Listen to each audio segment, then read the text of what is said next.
Isang magandang araw mga kasari-sari, kamusta na po kayo? Kamusta po ang inyong buhay, ang inyong mga negosyo? Maliit man yan o malaki, ang mahalaga lumalaban tayo ng patas, tayong mga nasa mahirap na kalagayan, mga nasa masa, mga sinasabi nilang nasa laylayan, mga kasari. So, bago tayo magsimula sa isang maikling topic lang natin, makikisuyo ako mga kasari, makikiusap ako sa inyo. Suportahan nyo naman po ang aking maliit na channel para medyo lumaki-laki naman po at saka marami pa yung maabot. Medyo dumami pa tayong mga nasa masa. Kasi syempre, tayong mga nasa masa, tayo rin yung magtutulungan. So, pasuyo po, palike na lang po at saka subscribe. Kasi yung aking channel mga kasari, hindi lang tungkol sa negosyo, tungkol din sa buhay-buhay nating mga nasa mahirap na sitwasyon. Maaring problema ng isang tao, problema sa sambahayan, problema sa negosyo, syempre problema sa araw-araw nating mga hinaharap. So yun po yung aking tinatapik, makapagbigay inspirasyon sa mga medyo nabibigatan sa kanilang pasan na problema. Yung iba naman naguguluhan. So hindi lahat ng tao kayang magkwento sa kanyang kaibigan ng mga nararanasan niya, mga nararamdaman niya. Baka kayo ang ugali niyo ay kagaya ng akin, pag may problema ay sinasarili lang. So sana po sa pamamagitan ng aking munting vlog, matulungan ko kayo mga kasari kahit papano mapagaan ko ang inyong kalooban. So ngayon itapik natin about sa negosyo, sa mga may maliit dyan na negosyo. So kapag ikaw ay may ikaw ay baguhan pa lang sa negosyo, lalo't sari-sari store, paano mo ba malalaman na ang iyong negosyo ay unti-unting lumalago mga kasari? Paano mo malalaman na unti-unti kang nagtatagumpay sa iyong inisip o di ba sa iyong pinapangarap na negosyo? O kung ang iyong negosyo ay kagaya ng ito, tindahan. So gagawin natin example kagaya sa akin. So katulad ako, nagsimula ako ng 20k or 20,000. Paano ba malalaman na ang iyong negosyo ay unti-unting lumalago? Ang iyong negosyo ay kaya ng suportahan ang iyong mga pangangailangan. So ibibigay ko sa inyo yung sarili kong experience mga kasari ha. Syempre para yung iba dyan magkaroon ng idea, magkaroon ng maliit na kaalaman kahit papano, lalo na sa mga mag-uumpisa ng ganitong negosyo. So ako talaga gaya ng nauna kong sinabi, 20,000 lang yung aking naging puhunan.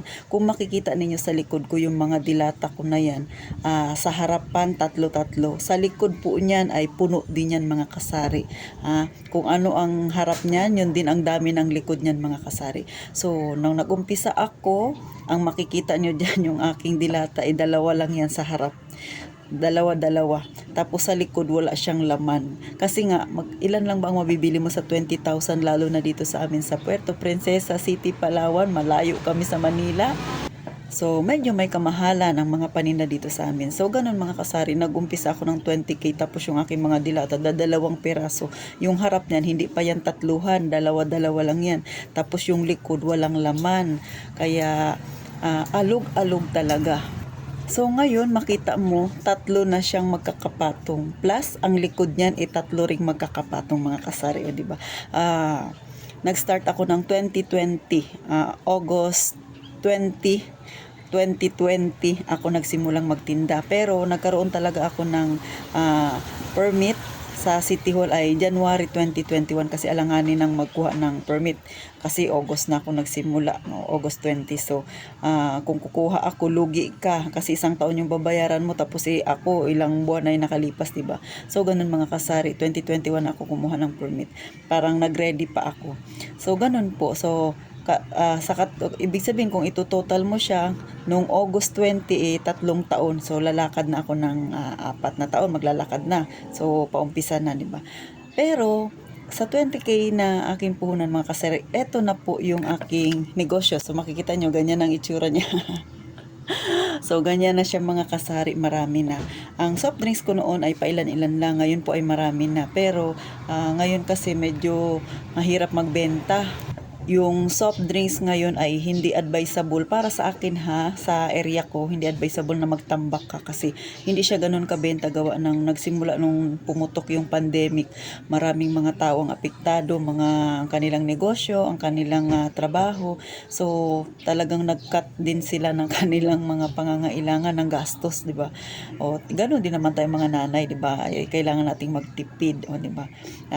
To the max talaga yung pagkakat, pagtitipid, mga kung ano-anong ating mga ginawa. So, sa kasagsagan ng pandemic, doon ko rin na itinayo ang aking maliit na tindahan. So, makikita niyo talagang puno-puno na siya mga kasari. Ganyan na siya. Ganyan nakapuno. Tapos yung mga kape sa taas, panay kape yung nasa taas eh. Magkakahiwalay sila ng gatas at saka ng Milo. Yung gatas at saka Milo dito yan sa kabilang side. Tapos yung aking gamot ilang piraso pa lang. Pero ngayon marami na akong gamot. Siguro sa isang gamot katulad ng Biogesic, dati bumibili ako 5 piraso lang. Ngayon bumibili na ako ng isang pad, 2 pad. Depende sa kung ano ang mabenta sa akin. Tapos maliban pa doon sa nakalagay ko, nakagupit-gupit na nagamot, meron din akong stock. So, konti-konti pa lang talaga yung aking mga tinda, mga kasari. Tapos wala pa akong masyadong maraming variants ng sardinas. Ganon din yung corned beef ko. So, ngayon kung makikita nyo po, marami na sila. Tapos yung kape ko ay marami na rin sila. Tapos yung candy ko dati talagang yun yung medyo marami-rami sa akin. Kasi nga syempre unang bukas mo pang tawag ng mga bata. Pero ngayon, nagbawas ako konti ng candy ko. Tapos mga biskwit yung medyo marami kasi lalo sa mga bata na nag-aaral ngayon, mga kasari. Tapos chicherya. Dati yung chicherya ko, pailan-ilan lang din. Yung tingin ko ay medyo mabenta. Pero ngayon, gaya nung naipakita ko sa isang vlog, may karton na akong pinaglalagyan ng chicherya. Tinatambak ko doon. May nakastock pa ako ng mga gamot na hiwala yon sa mga nakagupit-gupit. Para kasi hindi maghalo-halo yung mga bago at lumang gamot para hindi abutan ng expiration. So, ganun po akong mag-ayos mga kasari. Bukod pa doon, medyo dumami na rin ang aking mga sabon, mga iba't ibang klase ng sabon. Dati konti lang talaga at saka mga pub conditioner.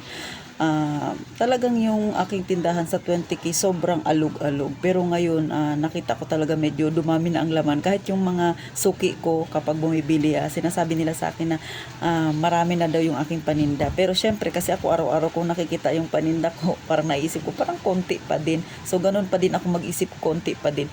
Pero, ngayon na re-recall ko kung gaano kadami na ang nagastos ko, kung gaano kalaki ang nailabas kong pera dito sa aking tindahan, masasabi kong malaki talaga, medyo malaki na rin ang aking kinita mga kasari. Bakit? Gaya ng nauna kong vlog, ako po ay na-scam din 20,000. So dito ko yun kinuha, pera yun ang tindahan ko. Bagamat pang sarili kong pera yun, pero syempre, kung naipamili ko yun ng aking paninda, di ba mga kasari? So mas marami pa sana ang laman ng aking tindahan. Pero gaya nga ng nasabi ko, ako ay nasaktan din. Talagang medyo dinamdam ko rin yung na-scam sa akin. Pero life must go on, di ba? Alangan naman mag-iiyak ako doon, itapos na yun. Kailangan kong bumangon ulit. Pero yun nga yung nasabi ko sa inyo, pera ng tindahan ko yun. Pero makikita ko talaga na sa dami ng nailabas kong pera na nanggaling dito sa tindahan ko, masasabi ko na lumago na talagang aking tindahan. At saka maliban pa doon mga kasari, ang aking tindahan ay 20K ang pinuhunan, tapos pinahiram ako ng aking kaibigan. Pero lahat yun ay nabayaran ko na. So kung makikita mo ang aking tindahan, kung suma total, ito ay tubo na lang lahat dahil nailabas ko na lahat ng puhunan dito mga kasari. Pero ngayon kasi mayroon na naman akong panibagong goal sa aking tindahan na gusto kong abutin. Yung magkaroon ako ng GCash.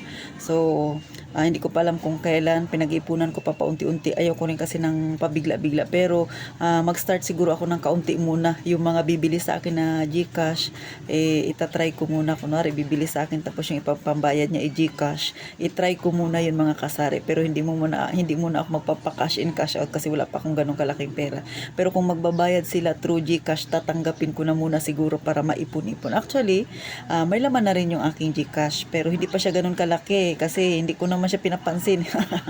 Ayun ay may nagpadala sa akin kasi nabayad pero hindi ko siya ginalaw. Nandoon lang siya sa GCash. So yun muna ang itatry ko mga kasari. So para sa susunod meron akong may sabi sa inyo. Syempre, mayroon akong maikwento sa inyo para makapagbigay inspirasyon din ito sa inyo. Syempre, sino pa bang magtutulungan?